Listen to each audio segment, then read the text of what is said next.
E se eu te contasse que South Park, uma das animações mais polêmicas de todos os tempos, é também uma das séries que mais nos trazem reflexões filosóficas? É o que a gente vai entender no episódio de hoje. South Park é uma animação americana criada por Trey Parker e Matt Stone. Foi criada para o canal Comedy Central e é destinada ao público adulto. O público acabou se tornando alvo de debates por conta de suas críticas, que são feitas através de humor extremamente cruel e satírico. South Park não poupa ninguém. Christina Aguilera, Tom Cruise, Justin Bieber, David Blaine, Britney Spears, Trump e até os papas já foram satirizados no programa. Dentre todos os temas polêmicos abordados pelo programa, um deles é responsável pelas mais variadas reações emocionais: religião. Desde os primeiros episódios, Jesus é um grande amigo dos meninos, sempre pronto para dar alguma ajuda ou para oferecer algum conselho. Aliás, Jesus tinha o seu próprio programa de TV a cabo, chamado Jesus and Pauls, Jesus e seus amigos, onde ele respondia às ligações da audiência e entrevistava alguns convidados. Nem mesmo o diabo escapou de participar de South Park. No 8º episódio da primeira temporada, Damien,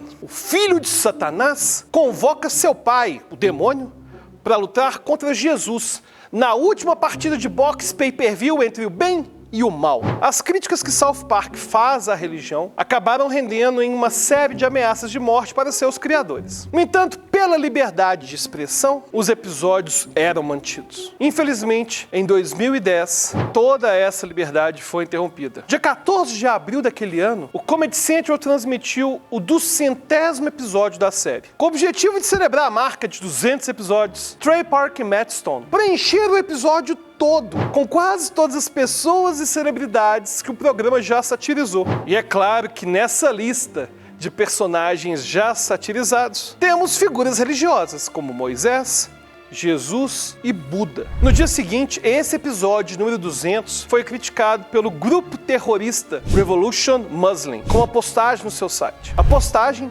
escrita por um dos membros do grupo terrorista, disse o seguinte: que o episódio insultou abertamente o profeta Maomé e ainda ameaçou: temos que avisar Matt e Trey que o que eles estão fazendo é estúpido e provavelmente eles vão acabar como o tio Van Gogh por exibir esse show. Isso não é uma ameaça, mas um aviso da realidade do que provavelmente vai acontecer com eles. Não. Ao citarem Van Gogh, eles não estavam fazendo referência a Theo Van Gogh, irmão e financiador do famoso pintor Vincent Van Gogh. Não.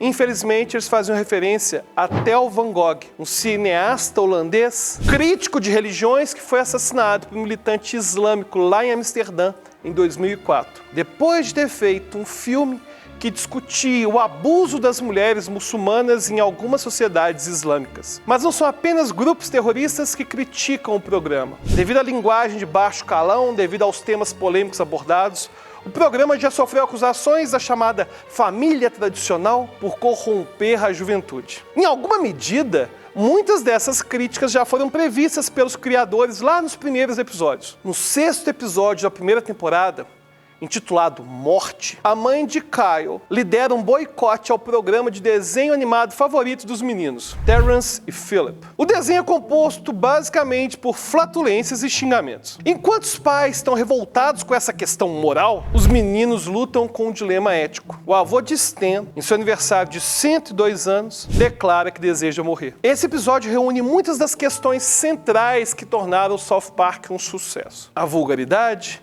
a discussão de tópicos morais controversos e, principalmente, as estranhas preocupações morais da cultura americana. Mas, como diria um grande filósofo brasileiro, eu vejo o futuro repetir o passado. Eu vejo o museu de grandes novidades. O tempo não para. Da mesma maneira que os pais dos meninos fizeram protestos contra o programa do Terrence e Phillip, os críticos de South Park fazem afirmações que são surpreendentemente semelhantes àquelas que já foram levantadas contra a filosofia ocidental há milhares de anos. Na Apologia de Sócrates, o filósofo se defende contra duas acusações: negar os deuses e corromper a juventude. Ele se defende questionando seu acusador, Meleto, conduzindo-o por um processo de raciocínio. Por exemplo, Sócrates refuta a acusação de corromper a juventude da seguinte forma. Sócrates diz: assim, pois, todos os homens, como parece, tornam melhores os jovens, exceto eu. Só eu corrompo os jovens, não é isso? Aí o Meleto confirma. Isso, exatamente, afirmo de modo conciso. Aí Sócrates continua.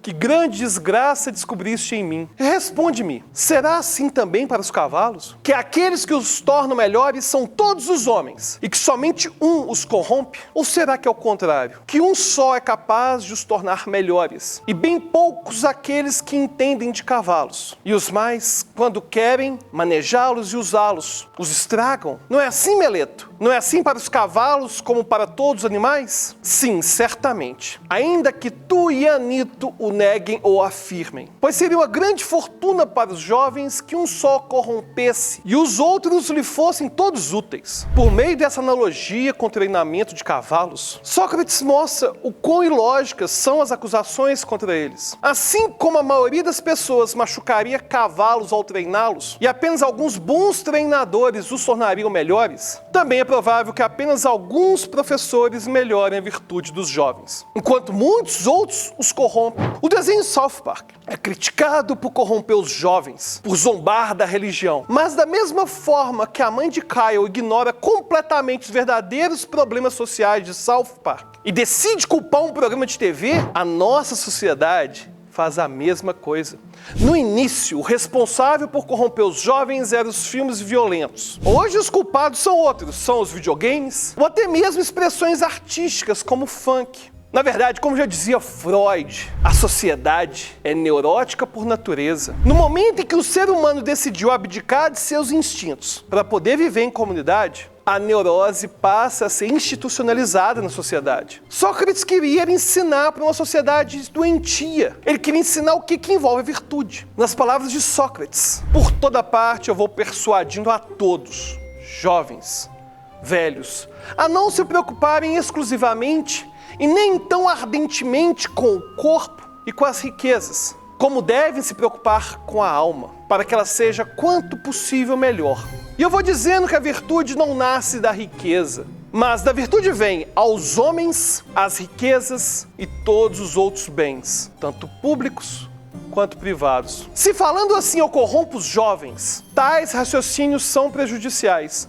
Mas se alguém disser que digo outras coisas que não essas, não diz a verdade. E para ensinar os jovens, Sócrates usava do chamado método socrático, uma técnica de investigação filosófica que era feita na forma de diálogo, que consistia em um professor conduzir o aluno a um processo de reflexão e um processo de descoberta dos próprios valores. Quando usamos o método socrático, com as suas perguntas poderosas e não diretivas, nós convidamos a outra pessoa a chegar às suas próprias conclusões. E é exatamente assim que South Park ensina sobre filosofia. Grande parte dos ensinamentos filosóficos de South Park surgem entre os diálogos de Stan e Kyle. Em vez de simplesmente assumirem que matar o avô de Stan é errado, eles buscam conversar com as outras pessoas sobre o assunto. Eles buscam novas informações. Por mais que esse questionamento seja importante, os adultos do desenho simplesmente ignoram a dúvida dos meninos. Em um trecho bem engraçado, Stan liga para Jesus, enquanto ele está lá apresentando o programa Jesus and Pauls. Mas após Stan fazer a sua pergunta sobre moralidade por trás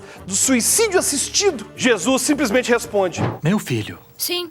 Eu não falo nisso nem que a vaca tussa. O próximo. Se você quiser saber como que termina esse episódio, é só clicar aqui no link da descrição. Os autores do desenho mantêm um site, onde eles colocam todos os episódios que já foram transmitidos para as pessoas assistirem, gratuitamente. Inclusive, esses episódios estão dublados. Todos os episódios de South Park trazem alguns desses intrigantes questionamentos filosóficos. No entanto, devido à intolerância, devido ao terrorismo, o episódio número 200 foi banido da emissora. Aliás, você não consegue assisti-lo nem no site dos criadores. Infelizmente, o episódio teve o mesmo destino que Sócrates, que foi condenado à morte, mesmo sendo inocente. E aí, você gosta de South Park?